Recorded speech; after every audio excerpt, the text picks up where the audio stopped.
Hi everyone, आप देख रहे हैं आयत क्लासेस और आपके अपने यूट्यूब चैनल आयत क्लासेस में आपका स्वागत है। फ्रेंड्स, आयत क्लासेस लगातार आप लोगों के लिए झारखंड से शिक्षक से संबंधित इन्फॉर्मेशन आप तक पहुंचाने का काम करती है। और आप ये भली भांति जानते हैं कि आयत क्लासेस जब से अपना इन्फॉर्मेशन के माध्यम से आप लोगों तक सूचनाओं को पहुँचाने का काम करती है, आप लोगों के लिए जो सूचना पहुंचाई जाती है, आयत क्लासेस को खुद में एक बहुत बड़ी उपलब्धि महसूस होती है कि आयत क्लासेस के माध्यम से आप तक सूचनाएं पहुंचाई जा रही है। फ्रेंड्स, आज भी मैं आप लोगों के लिए झारखंड के शिक्षक से संबंधित सूचना लेकर के आया हूं और बहुत इम्पोर्टेंट होने वाली है। मैं आपको बताऊंगा कि झारखंड के पीजीटी, टीजीटी शिक्षक के लिए बहाली आई हुई है और साथ ही पीआरटी और मिडिल स्कूल के शिक्षक के लिए भी मैं आप लोगों को बताऊंगा कि क्या क्राइटेरिया है, कितने सीटें हैं और कितने शिक्षकों की आवश्यकता होगी, किन किन विद्यालयों से ये वैकेंसीज निकल करके आई है। ये सारी चीज़ें मैं आपको डिटेल से बताऊंगा। तो बहुत ज़्यादा समय न लेते हुए मैं चलता हूँ वीडियोज़ की ओर। लेकिन आपसे रिक्वेस्ट है कि वीडियो को स्टार्ट करने से पहले अगर आप चैनल पर नए हैं तो चैनल को सब्सक्राइब कर ले और बेल आइकन प्रेस कर ले ताकि नया वीडियोज़ और नोटिफिकेशन आपको मिलता रहे, क्योंकि मैं लगातार इसी संबंधित वीडियोज़ अपलोड करता रहता हूँ। चलिए फ्रेंड्स, वीडियोज़ की ओर। तो देखें फ्रेंड्स, पहली खबर कि कार्यालय जिला शिक्षा पदाधिकारी पलामू, ये पलामू से बाहर निकल करके आई है, जो आज बहुत ही इंपॉर्टेंट होने वाली है, क्योंकि लगभग जो जिला है उस पर निकल चुके हैं जिला वाइज वैकेंसीज। और मेरे यूट्यूब पे मैंने कमेंट सेक्शन में जाकर के कई बार चेक किया तो ये पाया गया कि वो लोग कमेंट करते हैं कि सर हमारे ज़िला का कब आएगा, हमारे ज़िला कब आएगा, और अपने ज़िला का नाम लिख करके मुझे बताते हैं। तो आज मैं पलामू जिला के लिए आप लोगों के लिए इन्फॉर्मेशन दे रहा हूं। जो अभ्यर्थी पलामू से बिलोंग करते हैं और जो पलामू जिला में शिक्षक बन करके अपने जिला के विद्यालयों में सेवा दे करके वहां के शिक्षण व्यवस्था को सुदृढ़ करना चाहते हैं, उनके लिए बहुत इंपॉर्टेंट होने वाली है। चलिए आपको दिखाता हूं डिटेल्स में कि आदर्श विद्यालय योजना अंतर्गत जिले के उत्कृष्ट विद्यालयों, जिसको स्कूल ऑफ एक्सलेंस कहते हैं, एवं प्रखंड स्तरीय आदर्श विद्यालय में संविदा आधारित शिक्षकों के चयन हेतु आवश्यक सूचना। यहाँ पर अब जो है शिक्षकों की बहाली प्रक्रिया शुरू होने वाली है। आगे फ्रेंड्स डिटेल्स में आप देखें कि स्कूली शिक्षा एवं साक्षरता विभाग झारखंड सरकार के संकल्प संख्या 697 दिनांक 15 मार्च 2022 के अनुरूप उपायुक्त सह अध्यक्ष जिला स्तरीय चयन समिति के आदेशानुसार आदर्श विद्यालय योजना अंतर्गत जिले के निम्नांकित उत्कृष्ट विद्यालयों में एवं प्रखंड स्तरीय आदर्श विद्यालय, जिन्हें राज्य सरकार की महत्वाकांक्षी आदर्श विद्यालय योजना के अंतर्गत गुणवत्ता शिक्षा के केंद्र के रूप में विकसित किया जा रहा है, में अल्पकालीन संविदा आधारित स्नातकोत्तर, जिसको हम लोग पीजीटी कहते हैं, और साथ ही स्नातक प्रशिक्षित, जिसको हम लोग टीजीटी कहते हैं, के चयन हेतु योग्य अभ्यर्थियों से आवेदन अंकित शर्तों के अधीन आमंत्रित किए जाते हैं। इसका अर्थ ये हुआ फ्रेंड्स कि जो वैकेंसीज निकाली जा रही है ये अल्पकालीन संविदा के लिए, यानी शॉर्ट टर्म के लिए अनुबंध पर किया जाएगा। तो देखिए फ्रेंड्स, पूरा का पूरा डिटेल्स में आपको दिखाने वाला हूं। कैटेगरी वाइज आप देख सकते हैं कि वैकेंसीज ये पीजीटी के लिए हैं। अब आप देखें यहाँ पर थोड़ा बड़ा कर देते हैं।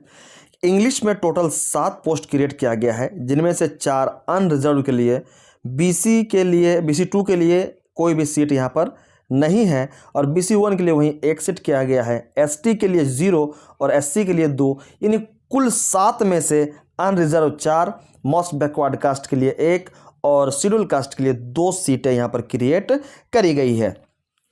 उसी तरह से आप देख सकते हैं इंग्लिश के लिए भी है, संस्कृत के लिए भी सीट है, history, geography, economics, mathematics, physics, biology, chemistry and commerce, इन सभी जितने भी विषय हैं उन सभी विषयों के लिए यहाँ पर आप देख सकते हैं कि कुछ ना कुछ पोस्ट क्रिएट जरूर किए गए हैं। यानी ओवरऑल बात करें तो टोटल 140 पीजीटी के लिए रिक्वायरमेंट है। ये आप कहाँ का देख रहे हैं फ्रेंड्स? ये आप देख रहे हैं पलामू जिला का।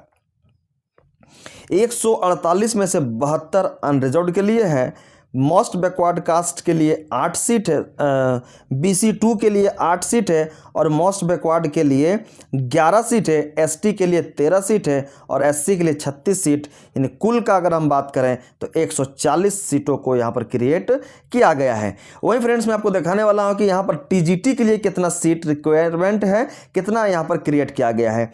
तो आप TGT के लिए देख सकते हैं, जो ट्रेंड ग्रेजुएट है उनके लिए हिंदी में 5, इंग्लिश में 7, संस्कृत 22, मैथ्स और फिजिक्स में 5, बायो और chemistry 8, geography 3, history civics 2, economics 6, physics education 12, home science के 1। यानी टोटल पोस्ट की अगर बात करें तो 71 टोटल पोस्ट क्रिएट किए गए हैं।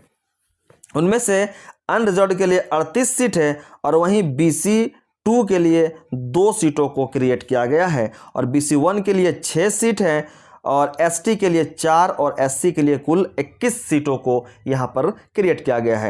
यानी टोटल बात करेंगे तो 71 और यहाँ पर 140 इतने सीटों को यहाँ पर क्रिएट किया गया है। अगर टोटल बात करेंगे तो 221 टोटल सीट्स हो जाएंगे। इतने सीट्स को यहाँ पर क्रिएट किया गया है। सॉरी फ्रेंड्स, 211 सीट यहाँ पर क्रिएट किए गए हैं। 211 सीटों को यहाँ पर क्रिएट किया गया है। इसको क्लियर कर देते हैं आप लोगों के लिए, अब देख लेंगे बढ़िया से। टोटल 211 सीट क्रिएट किए गए हैं। और आगे मैं आपको दिखा रहा हूँ फ्रेंड्स कि कितना % किनको रिजर्वेशन दिया गया है, वो सारी चीज़ों से मैं आपको अवगत कराऊंगा। दिव्यांगों को 4% का रिजर्वेशन दिया गया है और महिलाओं को 5% का रिजर्वेशन दिया गया है। चयन हेतु विद्यालय की सूची वरिष्ठ का के रूप में संलग्न। अब आपको बताऊंगा कि क्या अर्हता मतलब क्या क्वालिफिकेशन एलिजिबिलिटी क्या होनी चाहिए। तो पहले मैं आपको बताऊंगा PGT के लिए राज्य सरकार या केंद्र सरकार या विश्वविद्यालय अनुदान आयोग द्वारा मान्यता प्राप्त संस्था से संबंधित विषय जिसमें चयन होना है में न्यूनतम 50% अंकों के साथ PG की डिग्री होनी चाहिए। यानी आप जिस विषय के लिए अप्लाई कर रहे हैं उस विषय में आपको कम से कम 50% के साथ PG होनी चाहिए। परंतु अनुसूचित जनजातियों के लिए 45% अंकों के साथ PG की डिग्री होनी चाहिए।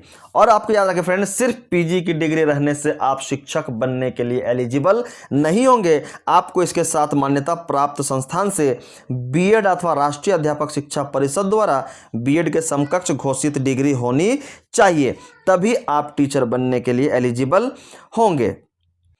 और आगे देखें फ्रेंड्स के चयन हेतु निर्धारित शैक्षणिक अर्हता स्कूली शिक्षा साक्षरता विभाग की अधिसूचना संख्या 2425 दिनांक 4/9/2012 एवं यथा संशोधित नियमावली अधिसूचना संख्या 935 दिनांक 6/4/2022 के अनुरूप होगी।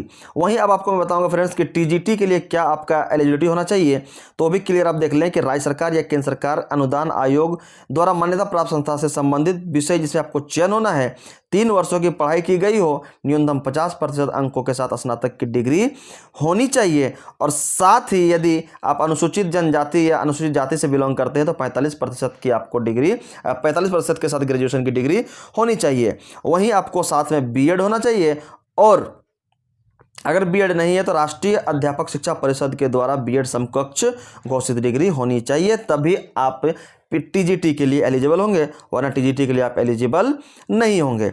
आगे देखिए फ्रेंड्स के एज क्या रखा गया है, न्यूनतम एवं अधिकतम आयु सीमा क्रमशः 21 और 55 वर्ष होगी। यानी यदि आप 21 वर्ष की आयु पूरी कर चुके हैं और यदि 55 साल से कम एज के हैं तो आप अप्लाई कर सकते हैं। उम्र का आकलन 1/1/2023 के आधार पर किया जाएगा। अब देखिए आरक्षण चयन में झारखंड सरकार द्वारा जिला स्तर नियुक्ति हेतु आरक्षण रोस्टर का पालन किया जाएगा। आरक्षित पदों पर झारखंड में निवास करने वाले अभ्यर्थियों जिन्हें झारखंड सरकार के अधीन सक्षम प्राधिकार द्वारा निर्गत आरक्षण प्रमाण पत्र के आधार पर आरक्षण का दावा मान्य किया जाएगा।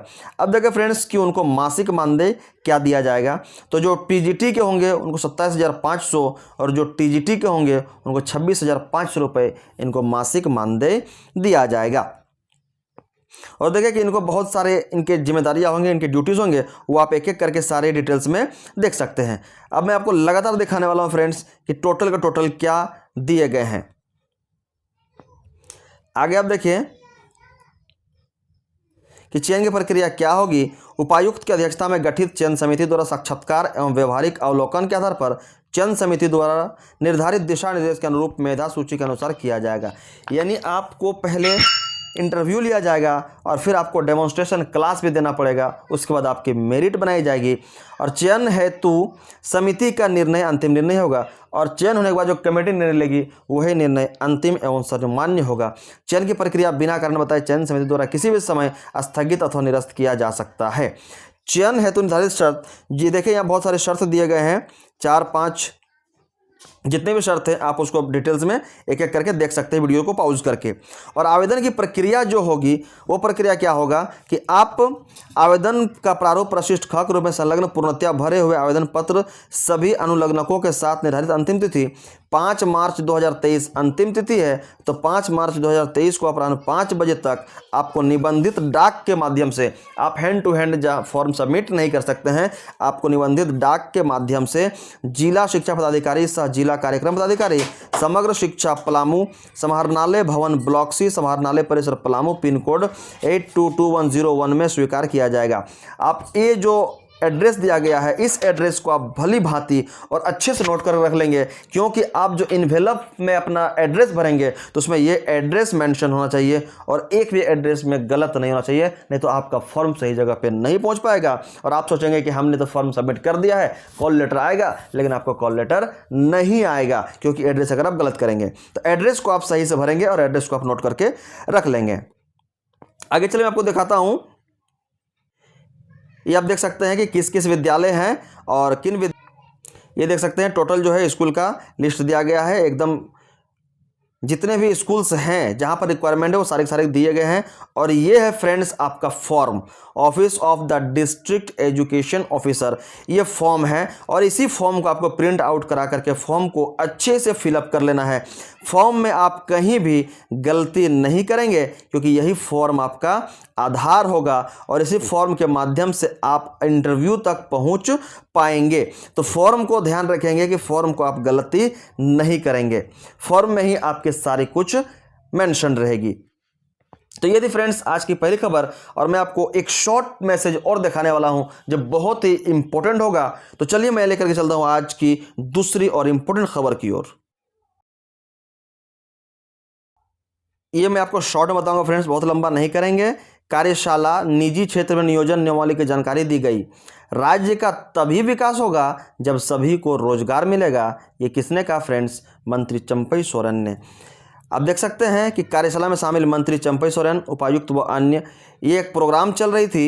ये प्रोग्राम आदित्यपुर से फ्रेंड्स उद्यमियों यानी जो फैक्ट्री लगाने वाले हैं उन लोगों के साथ ये खासा मीटिंग था और इस मीटिंग में यही निर्णय लिया गया कि जो 75% का रिजर्वेशन है इस पर विशेष कमेटी बनाई गई है और जो कमेटी बनाई गई है वो लगातार इस पर कार्य कर रही है कि झारखंड में जो 75% का रिजर्वेशन है वो झारखंड के अभ्यर्थियों को ही मिलनी चाहिए, झारखंड से बाहर के अभ्यर्थियों को नहीं। तो ये थी फ्रेंड्स विशेष रोजगार के लिए, क्योंकि झारखंड अभी इस वक्त रोजगार के लिए बहुत ज़्यादा लगातार इन्फॉर्मेशन क्रिएट कर रही है।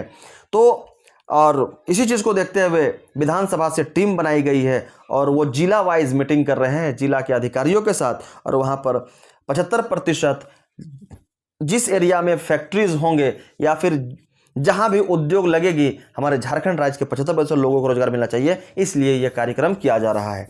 तो ये थी फ्रेंड्स आज की दूसरी और इम्पोर्टेंट इन्फॉर्मेशन। आज के लिए इतना ही फ्रेंड्स, उम्मीद है अच्छा लगा होगा। अगर अच्छा लगे तो लाइक करें, शेयर करें और चैनल पर नहीं आया तो सब्सक्राइब जरूर कर ले फ्रेंड्स। आज के लिए इतना ही, धन्यवाद।